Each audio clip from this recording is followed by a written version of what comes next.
these role-playing activities put them in a situation where they can like practice that tangibly, and they can do it from the position of authority.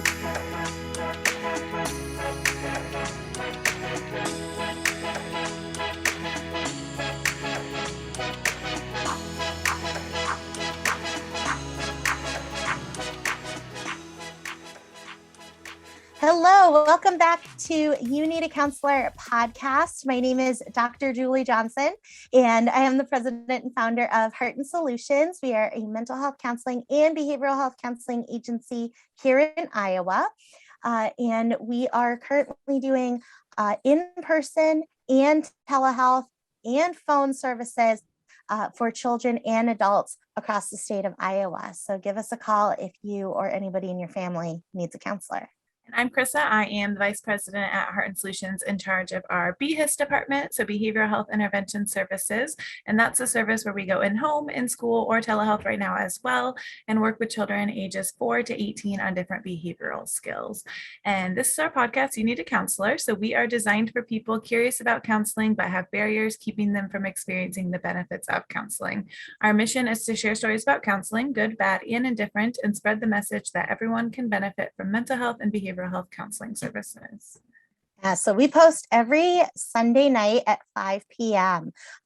Central Time. So if you have a task that you hate doing, just put it off until Sunday night.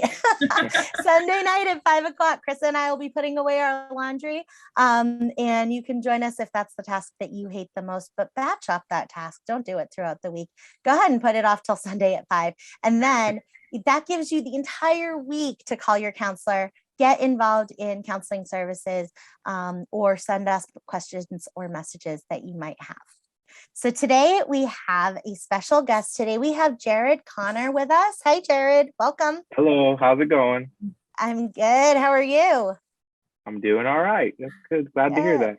Happy New Year. So it is the 60th episode, and this is our first episode of 2022, and we're so excited to have Jarrod here. So I'm going to brag on Jarrod a little bit.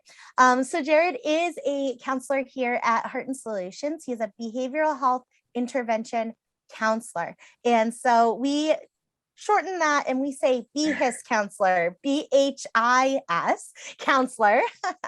And so Jarrod lives in Davenport. He works out of our Davenport office. He went to Upper Iowa University, and his bachelor's is in human services. Jarrod, Got the shirt on. Oh yeah, nice. Jarrod loves working with children. He's a huge advocate for children of all ages, and a huge advocate for mental health and behavioral health in general. So combining those two passions in doing this BHIS work, it's just really beautiful to watch Jarrod work with these families and all of the support and practical help that he gives to the families that he works with. So I also want to, Jarrod is a very well-rounded individual. So a fan of writing poetry. Definitely, if you talk to Jarrod for more than 5 minutes, you realize that his family is so important to him. He's surrounded by ladies, lovely ladies in his home. Everywhere. Everywhere. His wife and 2 beautiful daughters. And just, you can tell how important family is to Jarrod, and that those 3 lovely ladies are the most important aspect of his life. So we are so excited to have you here, Jarrod. Tell us about BHIS a little bit. What is it? Sometimes people think it's BS. It's not. Not quite. Well, thank you for that. I'm very awkward at taking praise, so thank you for that. BHIS is basically, we come in, no judgment, and we get to just love on your kids and show them and help them with coping skills to be able to meet goals that we obtain or we come up with together at the beginning. So, for example, I have a lot of friends that have ADHD. And so we'll work on goals. We'll say, hey, I want him to focus on, if I ask him to clean his room, I would like for him to clean his room for, more than 30 seconds. I would like to see it clean. I'd like to see things be put in this place and all of that. And we say, okay, what does he do now? What doesn't he do now? And we start making plans for that. And how we do that is via activity. So sometimes what I like to do initially with the room, for example, is make it a game. And I'll take out my phone and I'll say, hey, let's get the stopwatch. And we'll say, this time when we clean our room, let's try to get it done under 3 minutes. And then next time when we do it, let's beat it and let's try to get to 2 minutes and 30 seconds. And then they're like, oh, let's beat the clock. And they, clean their room. And sometimes I have to remind them, of course, that everything thrown under your bed isn't cleaning your room, but more so if everything has a spot.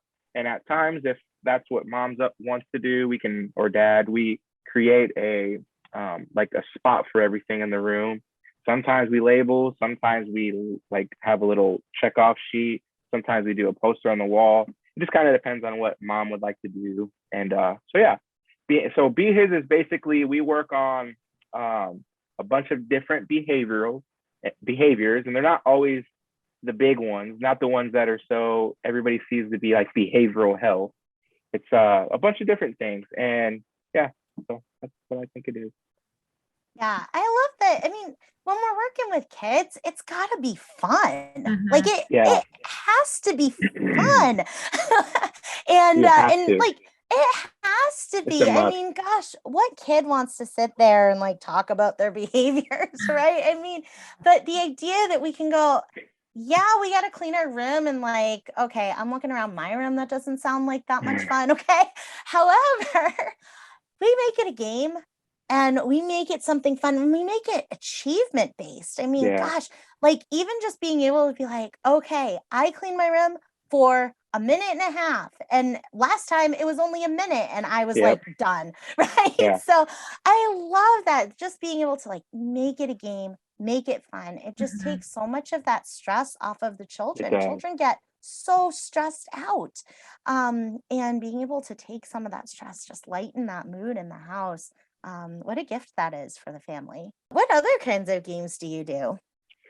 Oh, a whole lot. We do a lot of role playing. So my favorite thing to do, and it's my guilty pleasure too, I will admit this. So I try to like push for this to happen a lot more than not, is I put like children that have ODD, I put them in the position of authority in so many different role playing scenarios. It's my absolute favorite. So we do he or she can be the boss. And so there's a task that happens. So I'll give a scenario of a coworker and I maybe have a disagreement on something, and we come to the client to be able to say, this is the issue, this is the issue, what do you think we should do? And then it puts the client's ability to help us with our coping skills, and it, trains them to come through what they know to do and say, this is how I think you should handle it. Or we do things where, and this is a more fun part, is like the creativity. We'll, in a prior session, we'll either like find something they like. So if they like clothes or shoes, we'll try to find a way to create a shirt, like a customized shirt online or customized shoes. And then in the next session, they'll have to try to sell that to me, like as a client or things like that. And then sometimes I'm like, okay, I like this shoe, but it has this defective part on it or this defective thing. This is a situation. And I kind of confront them with the problem, so to speak. And it kind of, sometimes it throws them off. They're like, oh crap, this guy's, what this or that. And they're like, he's a tough customer. Yeah. They're like, let me calm down. Let me think about this. And it's really cool because in that moment you stop and think a lot. And that's the one thing I push home is like, we do a bunch of coping skills, but stopping and thinking is the most obvious one to do. And it's the one that you can do in any situation, regardless if you don't have your squishy toy or if you don't have the ability to listen to music, or you can stop and say, okay, like I feel myself getting frustrated, or I feel myself getting sad, or I feel myself getting X, Y, or Z. And what can I do to not allow this to go to the biggest part of my emotion that it can be?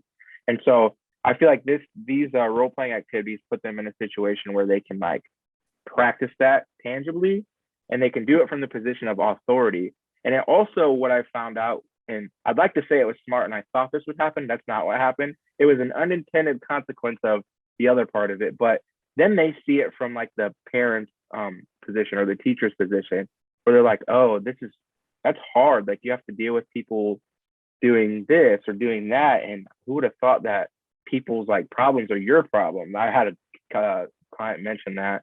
He's like, I would have never thought like other people's problems are my problems and you're adults. And I was like, it happens all the time.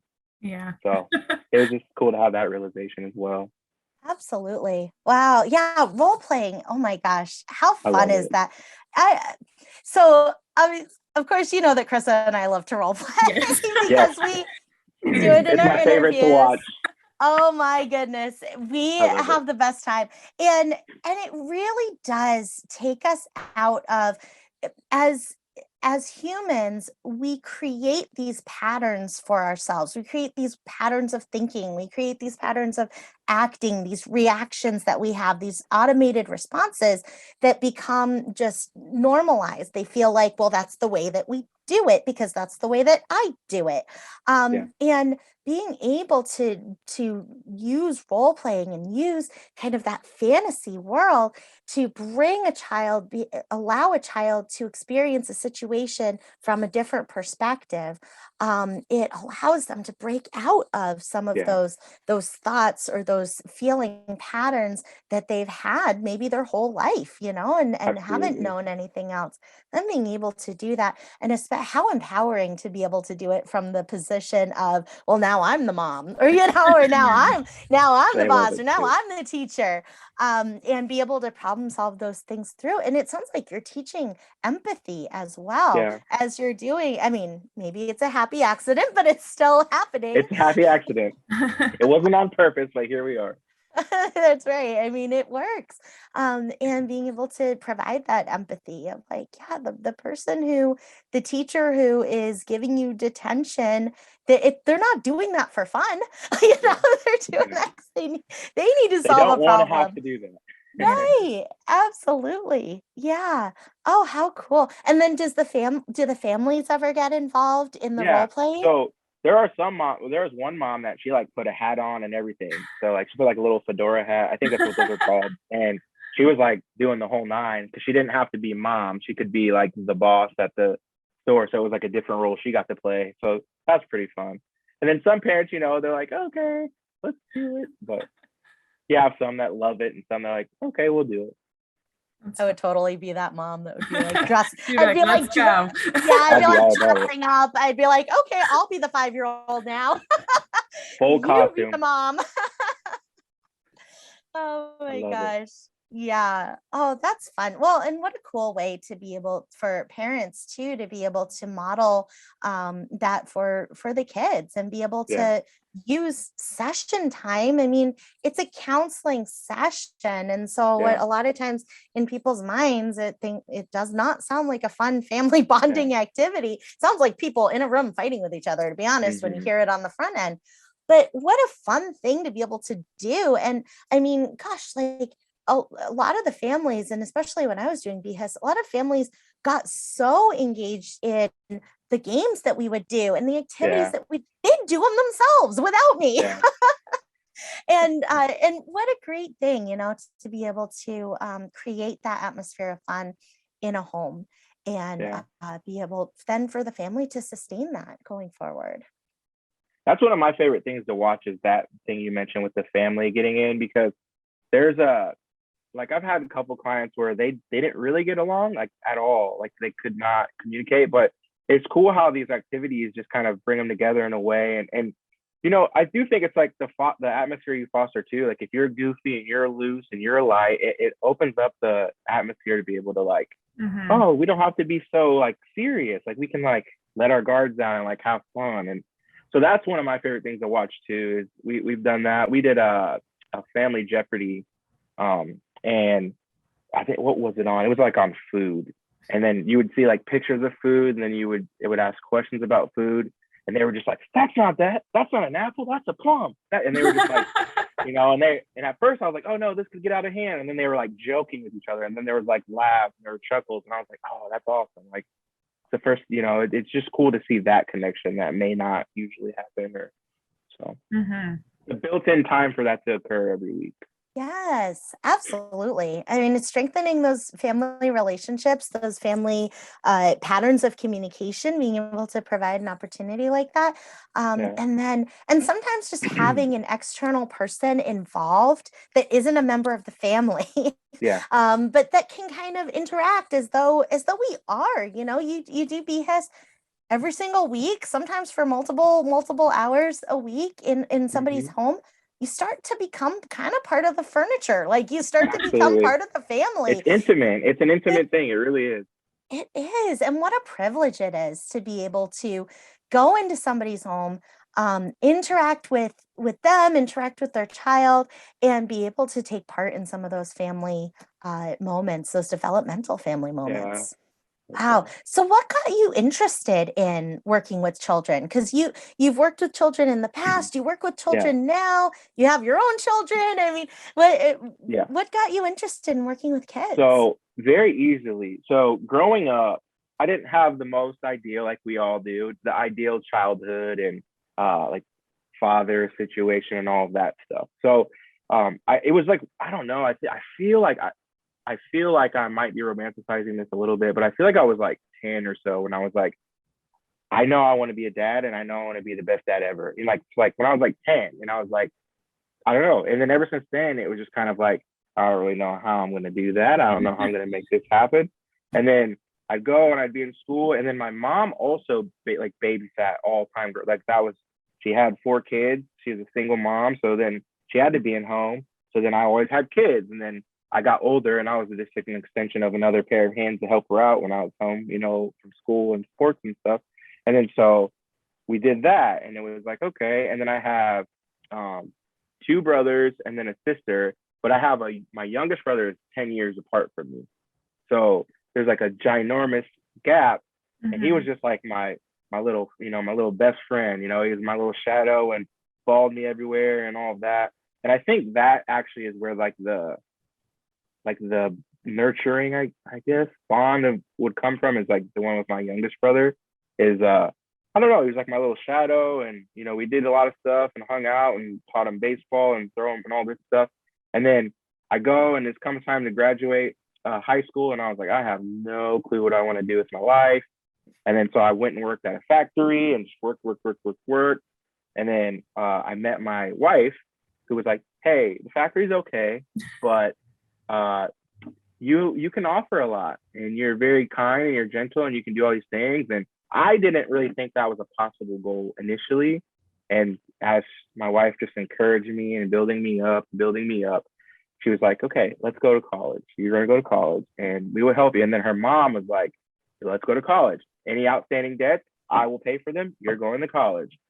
So Wow. she paid off my car, which allowed me to like be free from having to like work full time to pay off a car. That's Went to up to Iowa State and dual enrolled at Iowa State and DMAC, and then I was going for elementary education because it was like you like kids, that's a natural transition. Let's do this, and then so I started volunteering, and then my wife graduated because she went to school right out of high school, and I didn't, and then so then she comes back here, gets a job as a dietitian in Davenport.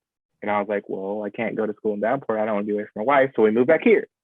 And then I get enrolled at Upper Iowa and we do, the whole thing. But while I'm doing that, I'm working at Jackson Elementary as I got in as a paraeducator. And then I got in at Stepping Stones, which is an after school program.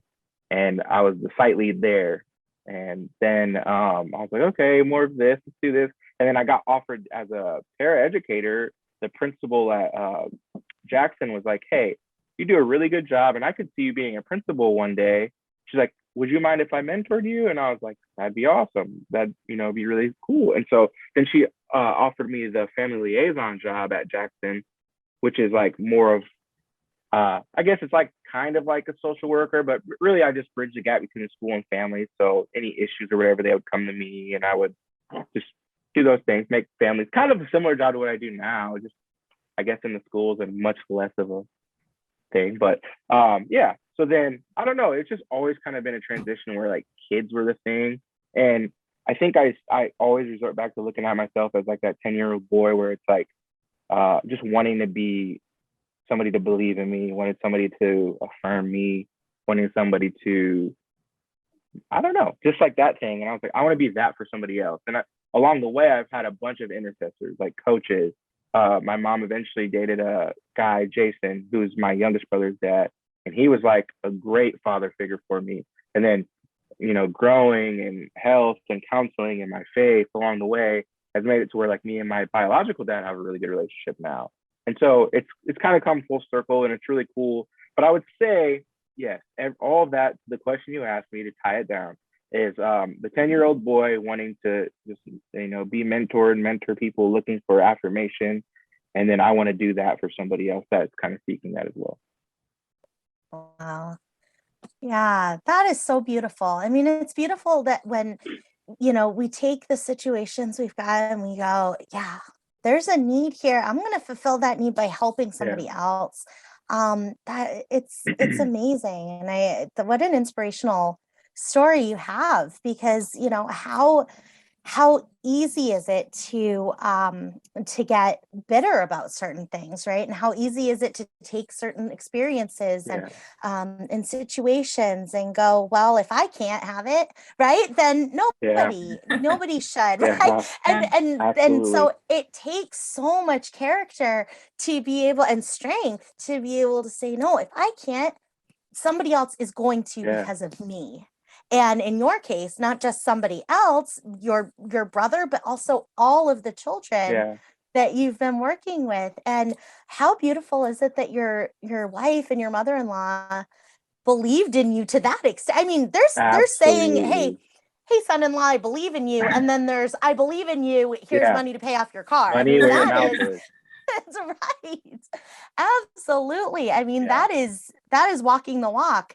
And I mean, how beautiful is that they saw that in you and that they supported that, and you trusted that enough to continue to grow that.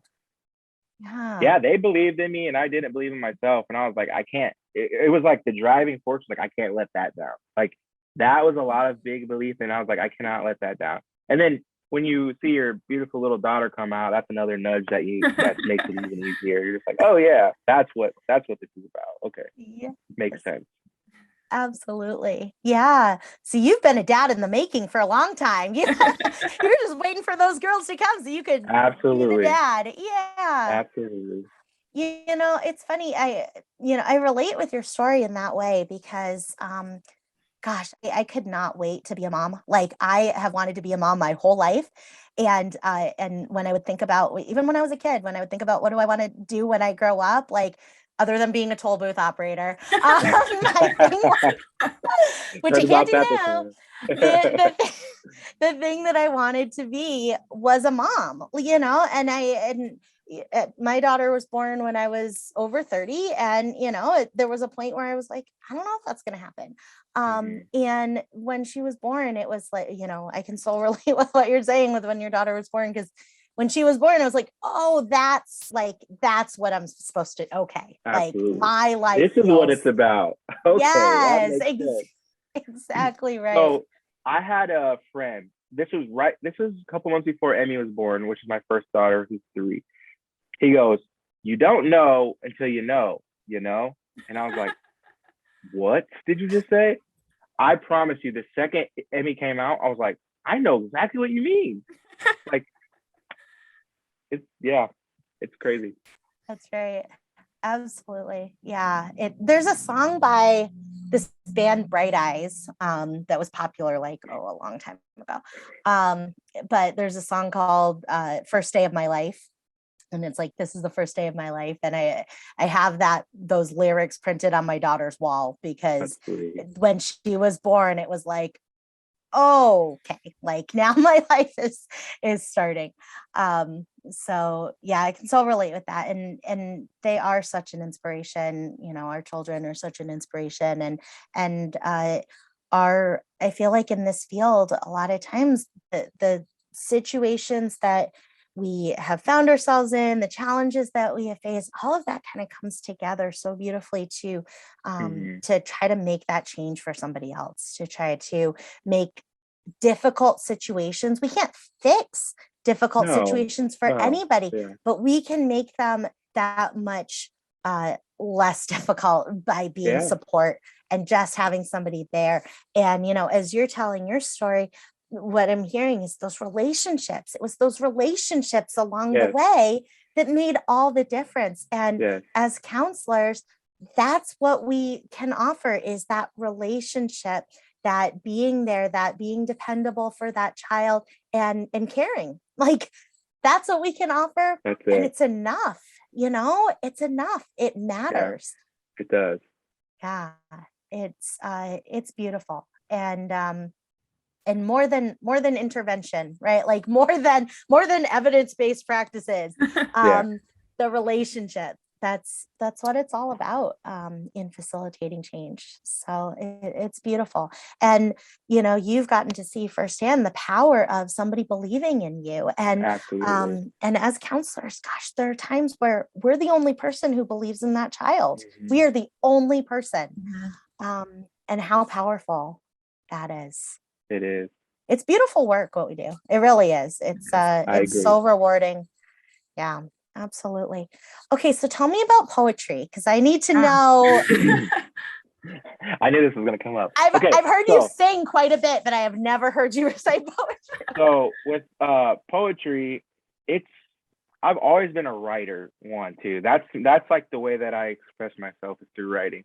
Whether it's songs, whether it's like worship songs, whether it's poetry, or like hip hop songs or whatever you want to say.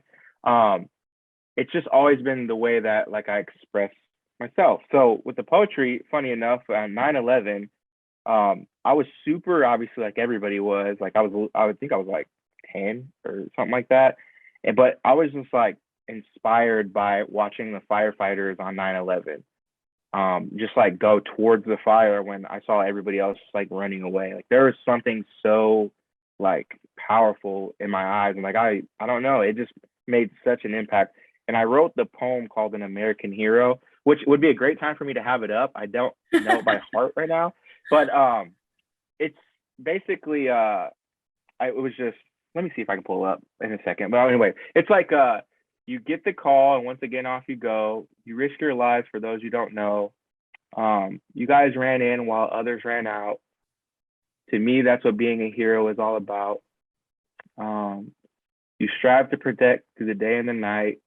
You continue to strive with no ending in sight. May God be with you and your falling brothers as you go on your way to help comfort others. I'll always be grateful for the work at Ground Zero. We now know the meaning of an American hero, or something like that. Sounds And I like did you have that it memorized. when I was like 10. 20 years And that later. like yeah.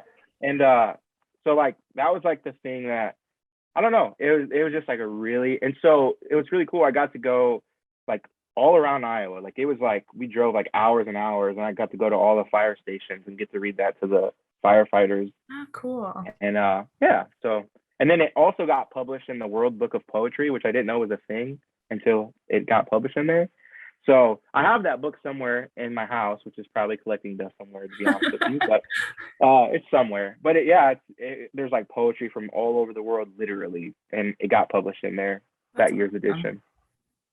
Yeah. Wow. So I love it. It's how I express myself. When I'm feeling happy, I write poetry. When I'm feeling sad, when I'm feeling angry, and everything else in between, I have notebooks and notebooks and notebooks full of poetry. And I still write. I write it. That's cool. Something about pen and pad that I love. That makes sense why you still have it memorized 20 years later, because if you traveled all over for something, I was like, that's impressive. But Well, I that makes actually sense. didn't know if I did, and I was like, okay, I'm gonna try it. That's good. That's cool. Yeah. So I love it. I love poetry. I love writing. I recommend it. I'm actually gonna try to start doing some freelance writing on the weekends just for fun. I love it. It's a way to express myself. So Do you ever use writing or poetry in sessions? I've actually only done that one time, and it was because it was just a child that I knew would like it. I haven't had many that did, but I did one with I think he was an older, I think he's like a 12 or 13-year-old guy, and we did like a full like comic book story together that he has. So it was fun. We got to like, I was like, we'll let you come up with all the ideas. And so he's a big fan of the show Supernatural. And so his main character was like the main character on that show. And his the bad guys in his book or his story were like anger, depression, frustration, and he had to go to try to like destroy the emotions with coping skills, and that the coping skills were his weapon. So it was pretty cool, and he loved it. So that's the only time we've done it, or I've done it in session, I guess, is like poetry or writing. That's cool. Yeah. I love that. I'd love to do it more, but I also don't want to like force it on kids. Hey, we're gonna do poetry today. I like it. I think a lot of times kids, I think kids are like, it's like with art, where kids get excited about that stuff, but then like the older they get, the more they're like, oh, I'm not good at that, or like, oh, like that's embarrassing, like, I don't want people to read whatever, stuff like that. And so I love the idea that that a child could do a comic book in a session and be able to express themselves that way, because writing is such a powerful way of expression. It is. And one thing that I do in the mornings, I do this every morning. I write so I'm right-handed, Okay. but I sit down and I set the timer for 15 minutes and I write with my left hand.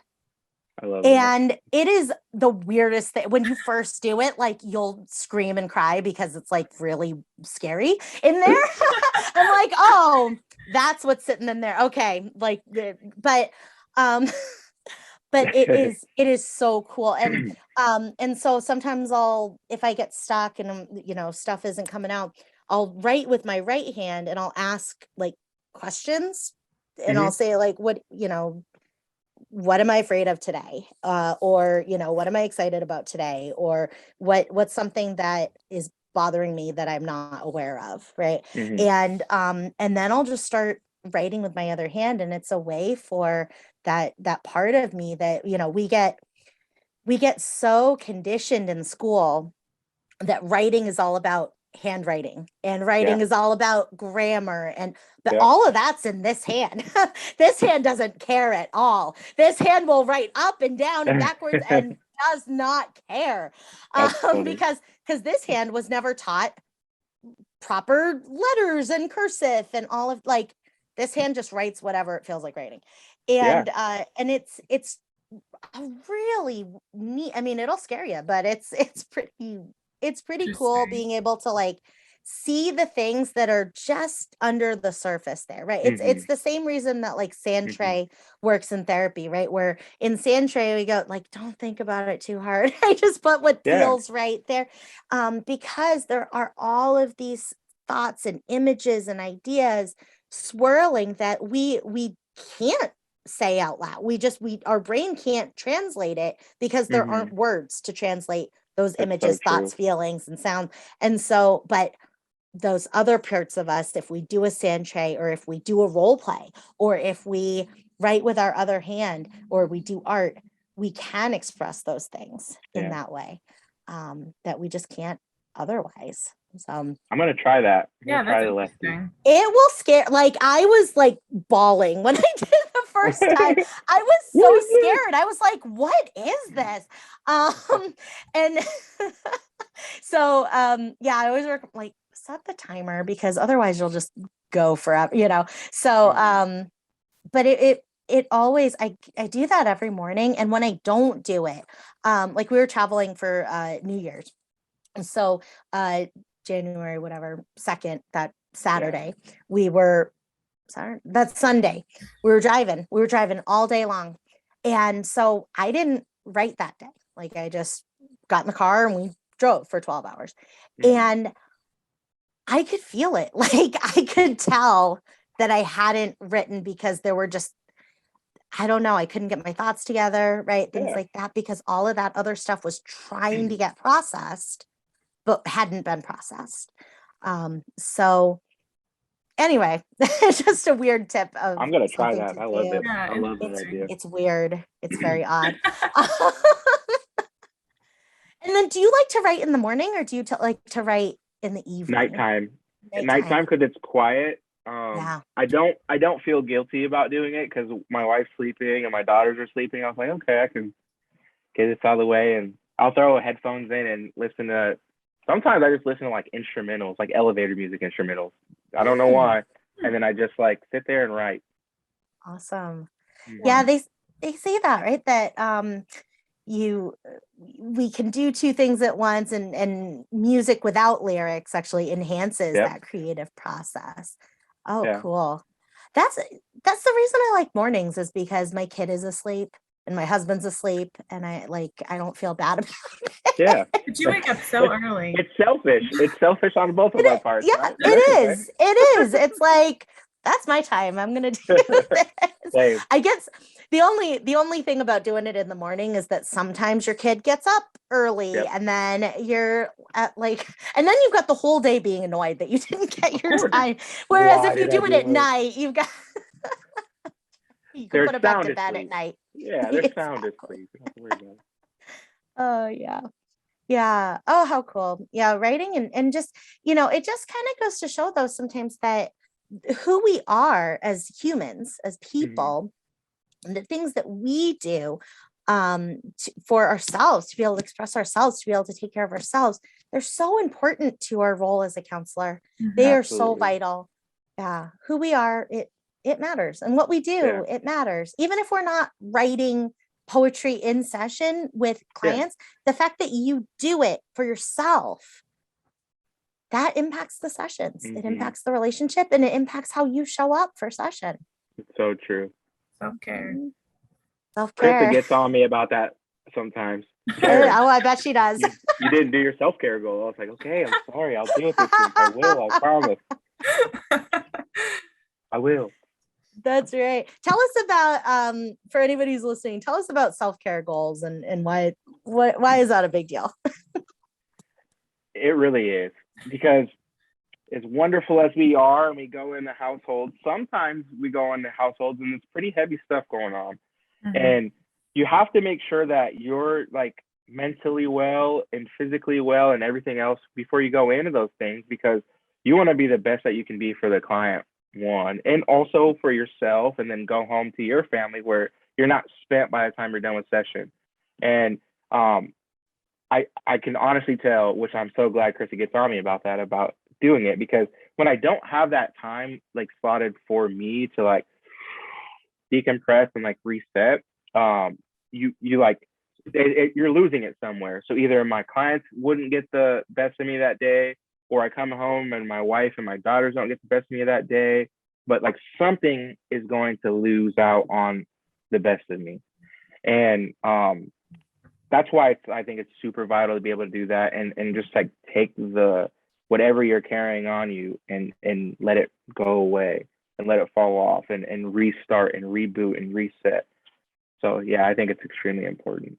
Absolutely. Yeah. It's like the last thing we want to do, but it's the most important Another thing. thing. Absolutely. It is. Goodness. So did you, when you were growing up, was counseling like popular? Did people go to counseling? When I was in high school, some people started kind of like going, and people were kind of talking about it. But when you were growing up, did people go to counseling? Was it a thing? So I think it's kind of similar to where you're at with high school. You started seeing and hearing about it a little bit more. Honestly, it was like, looking back in hindsight, like it's such an unhealthy environment when you think about it from the stand. Like we were football players, and I trained MMA and I boxed, so it's like toughen up, tough guys, masculinity, toxic. It's like suck it up, it hurts, suck it up and go do it. And like counseling means you're weak, and it was just like all these like cliche things that you hear, and or it won't help me. It's da da da da.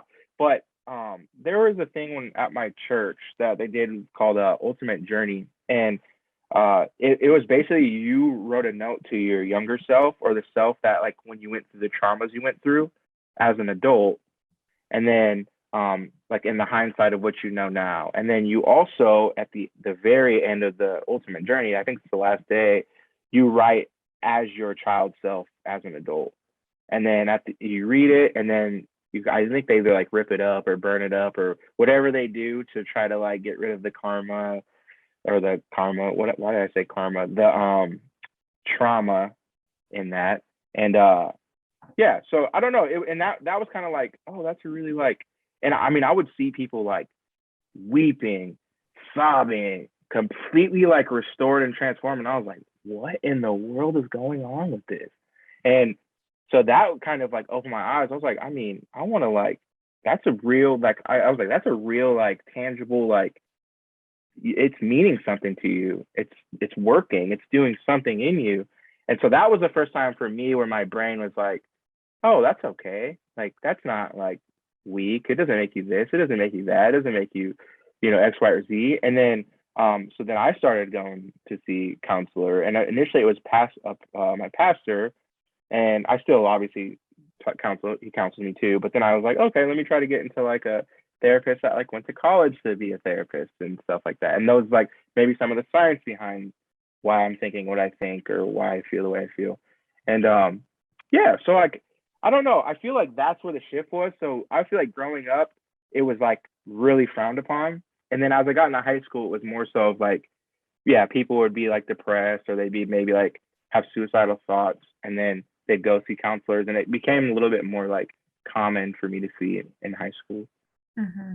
Oh, good for you for trying it, right? For having an experience like that and going, oh, there's something to this. There's that, this is making a difference in people's lives. And if it's making a difference in people's lives, then it's a good thing, right? It doesn't matter how we get there. So absolutely. And you talked about football and MMA fighting and all that it is a hard it's a hard situation to be in, kind of that masculinity, that masculine culture, and know that counseling isn't necessarily accepted in those circles and in that, but that everybody needs it. Like everybody in that group needs it. Everybody on that team needs it. Everybody needs it. And now with like sports psychology and stuff, like it's starting to become like a thing now, which is awesome. And you see people, they're like, oh man, this is a thing. And it's kind of, I like how it's starting to become, is mainstream the word I'm looking for? Like more like okay, more societally accepted to be able to say, hey, like I am a little, I am a little like self-conscious, or I am a little nervous or depressed, or I do suffer from anxiety sometimes. Like, it's okay to go talk to somebody about that. Do you talk to your girls about counseling ever? Like about what you do? And oh, Emmy's super interested in it. She's like, you gotta work with other kids, Dad? What do you gotta do? And I was like, I counsel. And she's like, what's counsel, Dad? So she's 3, so she's everything's why. She wants to know why every single thing. So then I go, well, sometimes they have this thing and I have to help them come up with their goals and their skills to come up with this, or sometimes that. But why, Dad? Why do they do that? So it's just like, and then pretty soon I get to that point where there's not an answer to the why. And I'm just like, I don't know. Good question. She could have been the podcast host today. Seriously. But yeah. Future interviewer. Yeah. She's good. She's good at that. That's awesome. Yeah, I feel like a lot more kiddos at younger ages, we're working with kiddos at young age, and being able to give them that positive experience, like the one that you had, where it was that positive experience, you're able to experience that, is so, like, what a gift that is, to be able to be part of that. It's beautiful. So awesome. Well, wonderful. Well, Jarrod, so we have one more question for you. So if there's anybody who's listening who may be on the fence about starting counseling, either for themselves or starting counseling for their kiddos, what suggestion might you give to that person? Start it. Start it yesterday. Start it today. Start it tomorrow. It's never too late to start. And the reason why is because there's something to be said about, one, just like on a fundamental basic level of outward processing with somebody that's an unbiased like participant. So somebody that doesn't know your history per se, or they don't have a certain preconceived notion or judgment on you or anything like that. They're there to hear you speak and let how you feel and what you're thinking out. And so that right there is super powerful. And I sometimes talk to different therapists and counselors too, and my pastor and stuff. And he even says sometimes, like, I'll say 3 words and they're just outward processing, and they will like solve the issue themselves, outward processing, with just him there listening. And he's like, that happens so often, you'd be surprised. And so I think, and also counseling is just, it doesn't have to be this like weird, like awkward thing that we tend to make it be in society. It's just simply you going to work on yourself, you going to try to find answers on, you know, like I said, like I asked about myself, like why my brain thought some of the things it thought, or why I felt some of the things I felt. And there is the scientific aspect to it too, as well as just simply the personal relational aspect of being able to speak to another human being that you know isn't going to judge you. And it's a safe space to like say even maybe your worst thoughts or your scariest thoughts or those things. But I would just say start today. Definitely. I love that. I think in the very beginning of the episode of the interview, I asked you to describe BHIS, and the first thing you said was it's a non-judgmental space. Yeah. And that is so key. And I feel like highlighting that is just so important. So wonderful. Thank you so much for being here, Jarrod. It's been awesome getting to talk to you more about counseling and getting to, yeah, thank you. I'm Jarrod Connor and I need a counselor. Yes, so do we. So does Chrissa. We all do. I. Yeah. We all do. We all need a counselor. I love it. Thank you so much, Jarrod. We appreciate you. Thank you as well. So if you are listening and you're in Iowa, if you are interested in getting signed up for BHIS services, behavioral health intervention services with Jarrod, if you're in the Davenport area, or with one of our other counselors in our other 7 locations, give us a call at 1-800-531-4236. As you can tell from Jarrod, we do in-home counseling. So if transportation is a challenge, or if like childcare is a challenge, any of those things, and you would like some support for your child or for yourself as a parent, for your family, give us a call. We'll come to your house and we will make it fun. We promise. And like Julie mentioned at the beginning, we do post new episodes every Sunday at 5 p.m. Central on YouTube, on Spotify, Apple playlists, anywhere you listen to podcasts. So save up your laundry or whatever task you hate doing and listen to us Sunday night. And then that gives you a whole week to reach out to a new counselor and get set up with services. Yeah, if you've got questions about counseling in general, or if you want to get signed up, even if you live in another state, send us a message at You Need a Counselor Podcast on Facebook, or you can send us a DM on Instagram at You Need a Counselor Podcast. Let us know, because even if you're in another state, we can get you set up with a counselor in your area. So send us a message. If you've got questions for us or for Jarrod, let us know on that messenger. So I'm Chrissa Hunt. And I'm Julie Johnson, and we need a counselor. And so do you. Bye. Bye.